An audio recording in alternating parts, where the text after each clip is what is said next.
folks, you won't believe what happened with Stalker 2. After so much waiting, update 1.7 has arrived, and seriously, it's insane. The game has simply reborn, bringing changes that will shake up everything you knew about the zone. Get ready, because today we're diving deep into this update that has turned the game upside down. Let's go? The 1.7 update of Stalker 2. Heart of Chernobyl brought a profound change that completely alters the experience for those who enjoy the game in a more raw and realistic way. The new immersive mode, which allows you to play without a HUD. For veterans like us, it's almost an invitation to step up the immersion within the zone. The absence of the HUD transforms how you interact with the environment, as every sound and visual detail gains weight when you don't have that life bar or marker to guide you. Playing in immersive mode is an invitation to truly feel the zone alive and threatening. Without the interface that usually gives tips or reassures you, you become much more dependent on your own senses, map memory, ambient sound, and instincts. This makes the game's tensions much more real, as any wrong move can be fatal and you don't have quick information to save you. Definitely an experience for those who enjoy challenges and want that taste of I'm alone in the zone without any help. Another point I found really cool is how this mode changes the pace of the game. Without visual distractions, you end up exploring the scenery with much more attention, noticing details that previously went unnoticed with the hustle of the interface. You can even feel the desolate and bloody atmosphere of the game more, which perfectly matches the vibe of the post-apocalyptic world. Instead of hunting for missions or statuses on the HUD, the focus returns to pure survival, which is a breath of fresh air for those who need that more tense and authentic moment. However, like any more realistic experience, immersive mode can be challenging for those who are not used to it, or for those who like to play more calmly with some visual aids. The absence of the HUD means there's no shortcut to see life, ammunition, or even the quick map, which can generate some frustrations in more intense combats or in situations where planning needs to be agile. Still, it's a mode that values the player's patience and perception. It's almost like going back to the roots of the series classics or the toughest survival games. This update reinforces Stalker 2's commitment to immersion and authenticity of the experience in the zone. Those seeking a more radical gameplay, a faster pulse, and a sense of constant vulnerability will find gold in this mode. For me, this adds a new and very welcome layer to the game, which shelters both nostalgic fans and those who enjoy a more visceral and immersive journey. It's a cool option for those who want to feel the zone for real, as if they were there without any distraction in the middle of the chaos of the zone. The new inclusion of the climate brought a detail that will make explorations in the zone even more engaging: the light rain. This fine and realistic rain is not just a visual effect.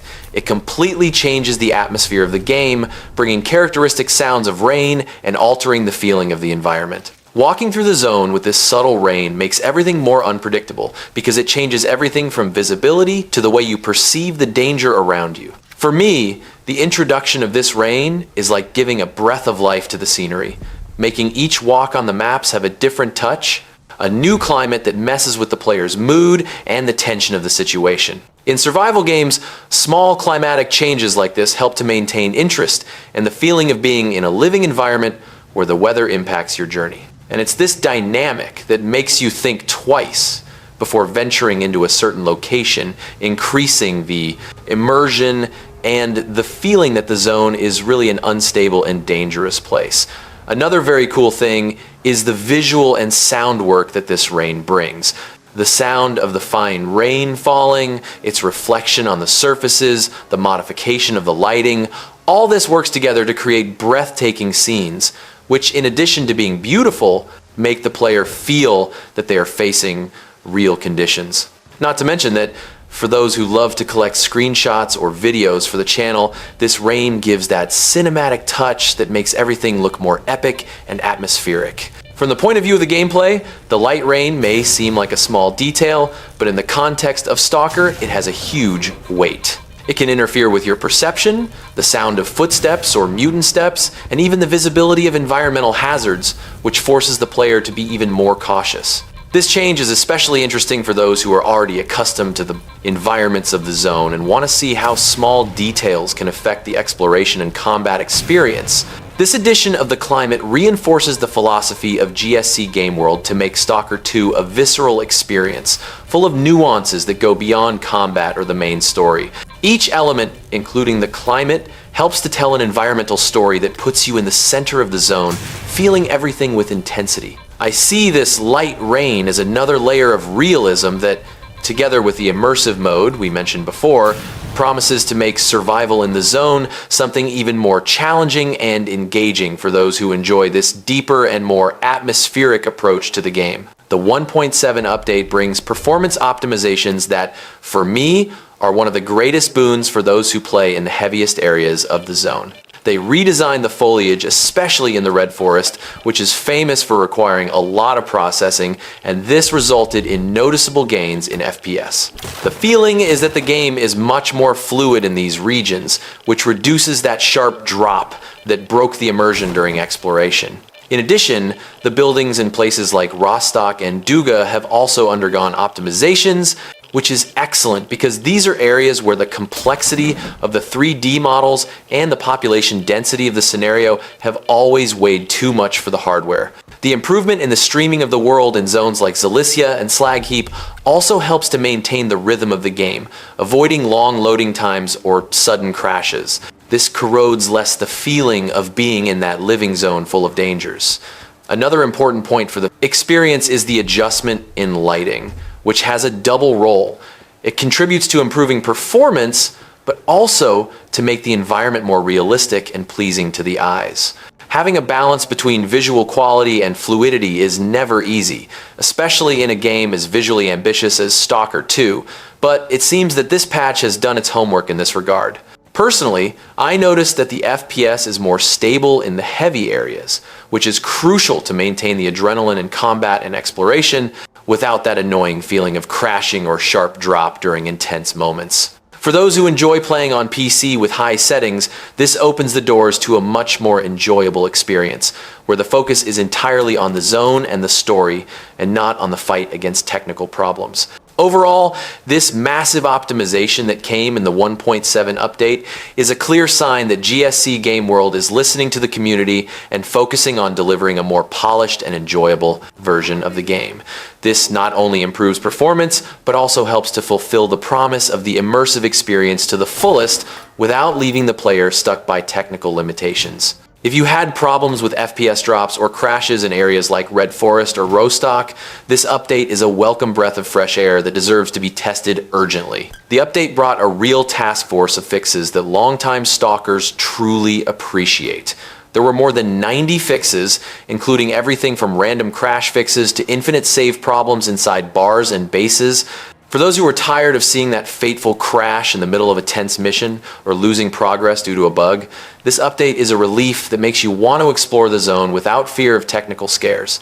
On the quest front, several missions have been a headache since launch, such as Wishful Thinking and Nightingale's Hunt, which stalled due to bugs in progression or events that didn't trigger as they should. Now, with these fixes, you can complete the missions more easily and without that feeling that something will go wrong at any moment. This also means a huge step forward for those who like to do 100% in the game and don't want to get stuck on technical details. Another essential highlight, the freezes during a mission's chaotic environmental events that already made the zone unpredictable, also received attention. Now you no longer have to worry about sudden crashes right when you should be running to a shelter or protecting yourself from the dangers of the zone, which preserves the climate of tension and urgency that these events require in the gameplay. In fact, many complaints about stuck AI, bugged NPCs, and other oddities were addressed. The feeling is of seeing the game gaining life and fluidity, because missions flow better, battles happen without NPCs stuck in the scenery, and even small day-to-day actions in the zone have become more reliable. All of this ties the experience together in a much more stable and predictable way, focusing on what really matters: survival and exploration. This wave of fixes not only improves performance, but elevates the feeling of polish and professionalism of Stalker 2. Finally, playing in Update 1.7 is an experience where you fight against the dangers of the zone and not against bugs and crashes. For those who had taken a break waiting for more stability, it's the best time to come back and rediscover how satisfying it can be to survive in a zone that is now much fairer and more reliable. Support for Dolby Atmos and spatial headphones, which had bugs in previous versions, has been fixed, ensuring that spatial sound works as it should, allowing you to hear sounds coming from all directions with greater clarity and precision. This makes a huge difference, especially in a game where audio is so crucial for detecting dangers and locating yourself in the environment. In addition, the voice of the NPCs became clearer in nearby dialogues, which makes it much easier to understand the conversations without having to focus so much on the screen. For those who, like me, like to get really involved in the narrative and capture every detail of the game's universe, this improvement in clarity helps to dive even deeper into the zone without losing context, making the experience more natural. Another cool detail is the option they added to disable the sound of headshots. We know that this sound can be very intense and, for some players, even a bit uncomfortable or repetitive. Now, being able to turn off this part of the audio makes the sound environment more customizable, allowing you to adjust the game to everyone's taste and keep the focus on what matters: survival. Immersive sound working without bugs is a remarkable achievement, because we already know that in complex games like Stalker 2, 3D audio can be problematic. GSC Game World seems to have made an effort to solve this, giving the player a rich and fluid sound experience, which perfectly complements the visuals and atmosphere of the game. These improvements in audio are another step that reinforces how Stalker 2 cares about delivering a complete and immersive experience. When the sound works well, the zone comes alive in your ears, bringing that chill down your spine, typical of the Stalker universe. It makes you feel every step, every breath, as if you were really there inside that hostile and fascinating landscape. The update brought a feature that directly affects the exploration and organization of the zone. Now the map marks safes and stashes that have been partially looted. For me, this is a godsend for those who want to go back to places they have already explored and not waste time searching everything again. It is a practical way to manage what is still left to pick up, making exploration more strategic. In addition, spreading more weapon accessories around the zone is a move that brings the gameplay closer to the much desired customization. Finding these pieces around the scenery encourages a deeper and more detailed exploration of the environment, since each mod or accessory can make a difference in the way you assemble your weapon to face the dangers. This gives a feeling of constant reward for those who like to assemble the perfect setup to face the challenges. I really like how these updates show the care in keeping the game realistic, but without losing the practicality for the player. The marking of partial stashes on the map, for example, avoids that classic frustration of not knowing if you have already picked up everything in a location or if there is something hidden there. This type of detail improves the pace of the game, especially for those who like to search every corner of the zone. The greater availability of attachments also changes the game in terms of combat. In addition to increasing the possibilities of build, it provokes a natural curiosity to explore the zone more deeply, looking not only for basic resources, but also for these pieces that give an upgrade to the arsenal. This strengthens the feeling that each piece of the zone has the potential to be useful, from the simplest hunt to the most elaborate trade of equipment. Stalker 2 brought improvements that make all the difference for those who play with a controller, especially with regard to aiming and navigation. The aim assist has been refined, making the combat experience more fluid and intuitive without losing the feeling of challenge. For those who have already been frustrated with locked aiming or exaggerated assistance, now the balance is closer to ideal, allowing the controller to become a truly competitive option compared to the mouse and keyboard. Another highlight is the mouse wheel for NVG, working correctly on stairs, something that was previously a problem for those who explored dark places and needed to go up or down frequently. This may seem like a small detail, but in practice it makes all the difference when it comes to keeping the focus on the environment and not wasting time trying to adjust the vision in critical moments. In addition, the bindings, key, and button settings have been fixed, which solves many of the problems of commands that did not respond as they should or crashed in certain situations. This makes the gaming experience more predictable and comfortable, especially for those who like to customize the controls to their style. The reduction of the detector to 1 per 1 inch the inventory is also an improvement that facilitates the organization, especially on consoles, where the screen space is more limited. This avoids that feeling of mess and wasting time looking for items, leaving the inventory cleaner and more functional. Overall, these changes show that GSC Game World is attentive to the needs of console players, making Stalker 2 more accessible and enjoyable for those who prefer the gamepad.